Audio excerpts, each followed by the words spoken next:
تسخیر عالم کا نسخہ کہ نظام کائنات کو مسخر کریں گے، یہ دعوت عبادت کو جمع کریں گے. ہم نظام کائنات کو مسخر کریں گے ان کے لیے، یہ دعوت عبادت کو جمع کریں گے. ایک صحابی جیل کے اندر قید کیا ہوا مشرکین نے، جیل میں ان کو جنابت کی حالت پیش آ گئی، غسل کی ضرورت پیش آ گئی. اے اللہ نے کیا کروں، مجھے تو نماز پڑھنی ہے، یہ تو نہیں کہ میں مکلف نہیں ہوں کیونکہ پانی نہیں ہے. اے اللہ میں کیا کروں، مجھے نماز پڑھنی ہے. یہ لڑ سے کہا کہ پانی غسل کے لیے، اس نے کہا نہیں، پانی غسل کے لیے نہیں ملے گا، پانی ملے گا صرف پینے کے لیے، پانی ملے گا صرف پینے کے لیے. کہ ہمیں پانی پینے کا پانی ایک دن 2 دن کا پانی ایک دن میں دے دو، ہم 2 دن تک پیاس کو صبر کر لیں گے. 2 دن پیاس کو صبر کر لیں گے، پانی نہیں پئیں گے 2 دن، 2 دن پانی نہیں پئیں گے.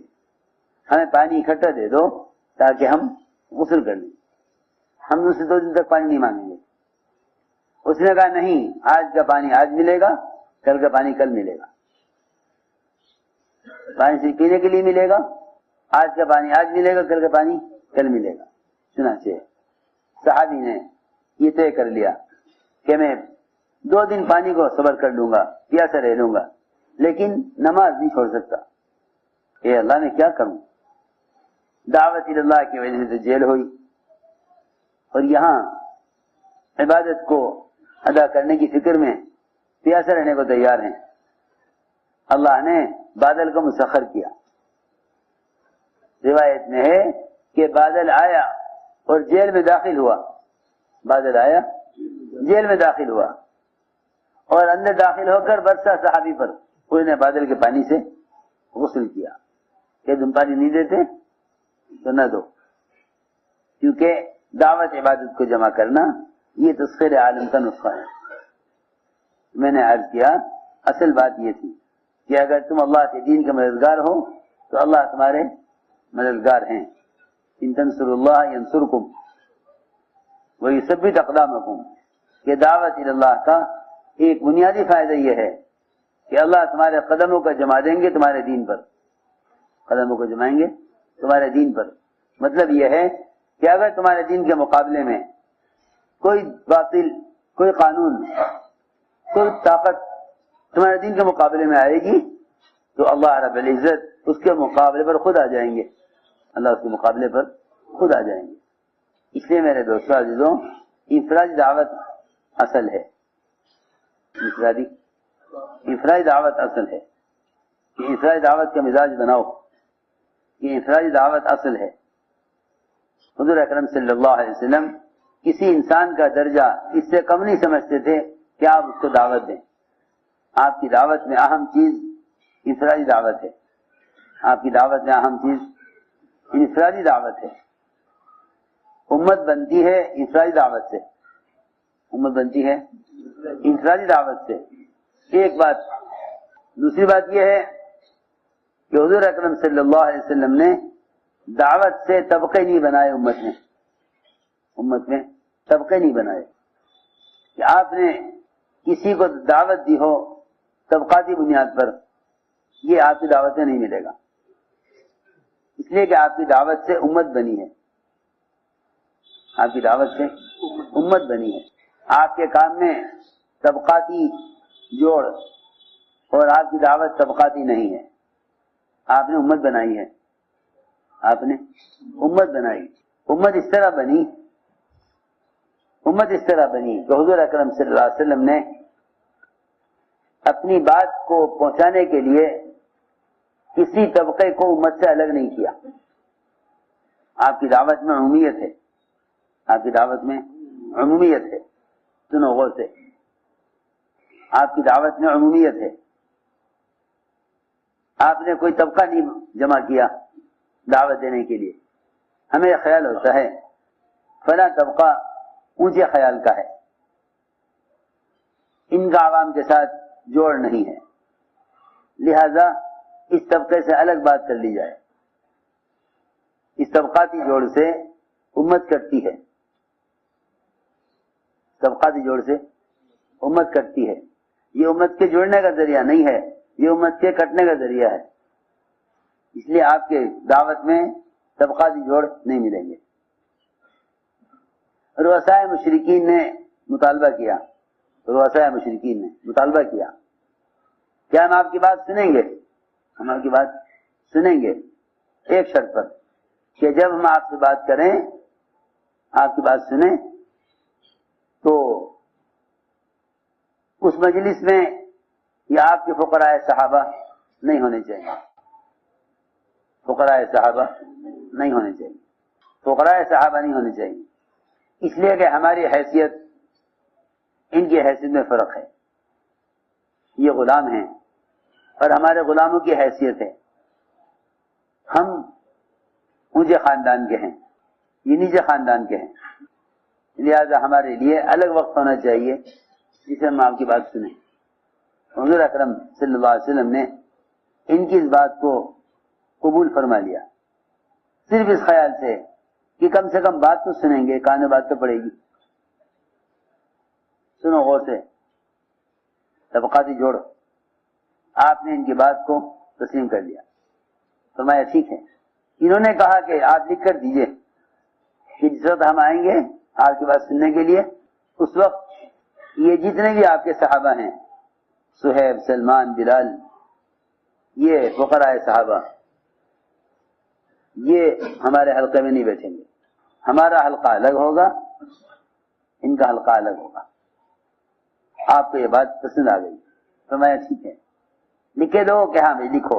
حضرت علی سے خط لکھوایا, تحریر لکھی گئی, اس میں لکھا گیا کہ جس وقت ان کا جوڑ ہوگا اس وقت فقراء صحابہ نہ آئیں, اس وقت فقراء صحابہ نہ آئیں. چنانچہ ایک وقت ہو گیا, تحریر لکھی گئی, وقت ہو گیا, یہ آئے سارے رؤسائے مشرکین, آ کر بیٹھے, آپ نے ان سے بات شروع کی اور سارے صحابہ کو روک دیا گیا کہ اس وقت کوئی نہ آئے, اس وقت کوئی نہ آئے, ہم خواص سے بات کر رہے ہیں, کوئی نہ آئے. اللہ کی شان, اس موقع پر نابینا صحابی عبداللہ ابن ام مکتوم, نابینا صحابی عبداللہ ابن ام مکتوم یہ آ گئے, اور یہ نابینا, ان کو کچھ نظر نہ آئے کیا ہو رہا ہے. یہ دروازے پر چیخے, علمنی یا رسول اللہ مما علمک اللہ, اے اللہ کے نبی, اللہ نے جو آپ کو سکھلایا ہے ہمیں بھی سکھلائیے. آئے طلب لے کر کہ جو اللہ نے آپ کو سکھلایا ہے ہمیں بھی سکھلائیے. آپ کو ان کے آنے سے ناگواری ہوئی, ان کے آنے سے ناگواری ہوئی. آپ کی پیشانی پر آ گئے کہ یہ وقت منع کیا تھا تمہیں اس وقت آنے کے لیے, اس وقت بات چل رہی ہے رؤسائے مشرکین سے, اس وقت کیوں آئے؟ آپ کی اس ناگواری پر اللہ تعالی کی طرف سے آپ کو تنبیہ کی گئی کہ نبی جی یہ آپ نے کیا کیا. جو طلب لے کر آ رہا اس سے تو لے کر آپ کی پیشانی بل آ گئے, اور جن میں استغنا ہے ان کی آپ کوشش میں ہیں. فرمایا علی کہاں وہ کاغذ, یہ ہے اتفاق میں. میں عرض کر رہا تھا کہ امت کی اجتماعیت, امت کی تربیت, وہ امت کے اختلاط میں ہے, وہ اختلاط میں ہے. ہر طبقے کو ہر طبقے کے ساتھ ملا دو, ہر طبقے کو ہر طبقے کے ساتھ ملاؤ. امت کی تربیت اور امت کے اخلاق کی بہتری اس میں ہے کہ ہر طبقے کو دوسرے طبقے سے ملا دو. ایک صحابی تھے حضرت اقسم ابن الجون, آپ نے فرمایا اے اقسم تم اللہ کے راستے میں نکلا کرو اپنی قوم کے علاوہ کے ساتھ, اللہ کے راستے میں نکلو اپنی قوم کے علاوہ کے ساتھ, اسے تمہارے اخلاق اچھے ہو جائیں گے, تمہارے اخلاق اچھے ہو جائیں گے. یہ حکم دیا آپ نے, یا اقسم حکم آ غیر قومی, اے اقسم اپنی قوم کے علاوہ کے ساتھ نکلو اللہ کے راستے میں, اپنی قوم کے علاوہ کے ساتھ. اللہ کے راستے میں نکلو اپنی قوم کے علاوہ کے ساتھ، تمہارے اخلاق اچھے ہو جائیں گے۔ مقصد یہ تھا کہ اجنبی لوگوں کے ساتھ نکلو گے تو امت بنے گی، اپنی مناسبت والوں کے ساتھ نکلو گے تو گروپ بنیں گے، اپنی مناسبت والوں کے ساتھ نکلو گے تو گروپ بنیں گے، اور اگر اجنبی لوگوں کے ساتھ نکلو گے تو امت بنے گی۔ سنو غور سے، یہ فرق ہے اس کا کہ اگر اپنے لوگوں کے ساتھ نکلو گے تو گروپ بنیں گے، اور اگر اجنبیوں کے ساتھ نکلو گے تو امت بنے گی۔ امت کسے کہتے ہیں؟ امت کہتے ہیں جو لوگوں کو بھلی بات سکھلانے والا ہے، وہ امت ہے۔ وہ امت ہے جو لوگوں کو بھلی بات سکھلائے، وہ امت ہے جو لوگوں کو بھلی بات سکھلائے۔ فرمایا آپ نے کہ اقسم اللہ کے راستے میں نکلو اپنی قوم کے علاوہ کے ساتھ، اس سے تمہارے اخلاق اچھے ہو جائیں گے اور تم قوم باعزت ہو جاؤ گے۔ اس کے اندر بڑی حکمت تھی، اس میں بڑی حکمت ہے کہ اللہ کے راستے میں نکلو اجنبی لوگوں کے ساتھ، اس سے امت بنتی ہے، اس سے امت بنتی ہے۔ تو ہم نے عرض کیا کہ انفرادی دعوت یہ حضور اکرم صلی اللہ علیہ وسلم کی سب سے اہم سنت ہے کہ آپ کسی انسان کا درجہ اس سے کم نہیں سمجھتے تھے کہ آپ اس کو دعوت دیں، آپ کسی انسان کے درجے سے کم نہیں سمجھتے تھے کہ آپ اس کو خود دعوت دیں۔ اس لیے میرے دوستو عزیزوں، آپ نے امت بنائی ہے، آپ نے امت بنائی اور آپ نئے آنے والے صحابہ کو پرانوں کے ساتھ جوڑتے تھے تاکہ ان کے آپس کے اختلاط سے نئے لوگوں کی تربیت ہو، ان کے اختلاط سے نئے لوگوں کی تربیت ہو۔ پرانوں کو نئے لوگوں سے الگ نہیں کیا گیا بلکہ نئے آنے والوں کو پرانوں کے حوالے کیا گیا تاکہ پرانوں کے ساتھ رہ کر ان کی تربیت ہو۔ آئے وائل بن حجر جو شہزادے تھے، شاہی ماحول سے آئے تھے، آپ نے فرمایا صحابہ سے کہ وائل بن حجر آ رہے ہیں،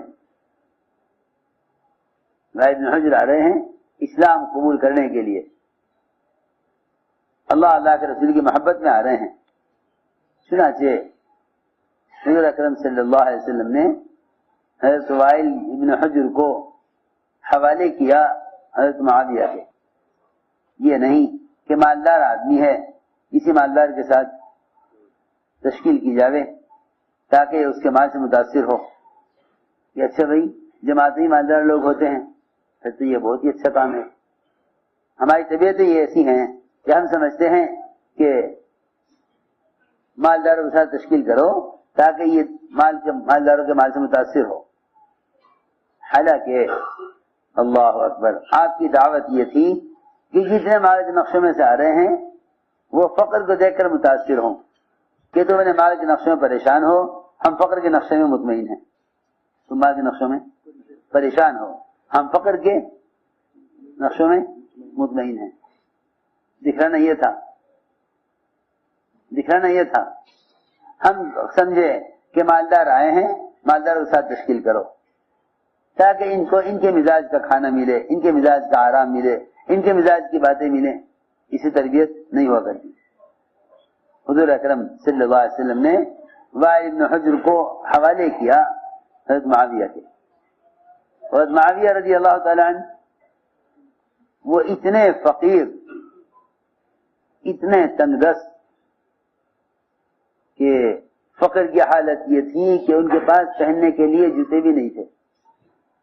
دو فقیر کے پاس کھانے کو نہیں ہے، ایک ایسا فقر کے پہننے کے لیے جوتے بھی نہیں۔ آپ دیکھیں گے جیسا بھی فقیر ہو پیر میں جوتے ہوں گے، کھانے کو تو نہیں ہے لیکن پیر میں جوتے ہوں گے۔ وہ اتنے فقیر تھے، پہننے کے لیے جوتے نہیں، تو میں لے جاؤ ان کو۔